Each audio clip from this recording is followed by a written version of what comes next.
দেখতে পাচ্ছেন আমি একটি ডল স্টার্টারের কন্ট্রোলিং সার্কিট ডায়াগ্রাম অঙ্কন করেছি। তো এখন আমি আপনাদেরকে দেখাবো যে এই সার্কিট ডায়াগ্রামটি আমাদের কাজ করতেছে কিনা। তো এটা দেখার জন্য আমি এট ফার্স্ট দেখতে পাচ্ছেন আমরা দুটি সুইচ ব্যবহার করছি, S1 এবং S2, একটি এনসি পুল বাটন সুইচ এবং একটি এনও পুল বাটন সুইচ। আর এটাকে সুরক্ষিত করার জন্য আমরা কিন্তু একটি F1 দ্যাটস মিন ফিউজ ব্যবহার করছি। আপনারা চাইলে সেটাকে ওভারলোড ধরেও কিন্তু ওভারলোডের এনসি হিসেবে ব্যবহার করতে পারেন। আমরা আউটপুট হিসাবে এখানে ম্যাগনেটিক কন্ডাক্টকে KM অন নাম দিয়েছি। তো সেখানে A1 এবং A2 আমরা কিন্তু দেখতে পাচ্ছেন পরস্পর ফেজ এবং নিউট্রালের মধ্যে সংযোগ করেছি।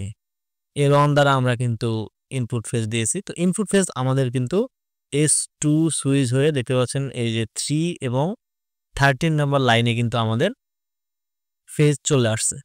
তো এখন যদি আমরা S1 জাস্ট একবার টাচ করি, দেখতে পাচ্ছেন আমাদের KM অন আউটপুট যে লোড ম্যাগনেটিক কন্ডাক্টটি হোল্ড হয়ে গিয়েছে। তো এই ম্যাগনেটিক কন্ডাক্ট দিয়ে আমরা যে পাওয়ারটা ট্রান্সফার করব এখন কিন্তু সেটা ট্রান্সফার হচ্ছে।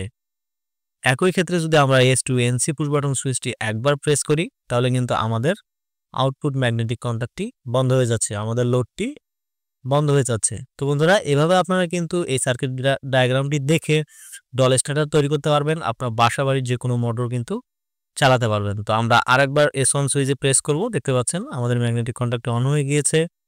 আবার যদি আমরা S2 বাটন প্রেস করি আমাদের ম্যাগনেটিক কন্ডাক্ট কিন্তু অফ হয়ে গিয়েছে।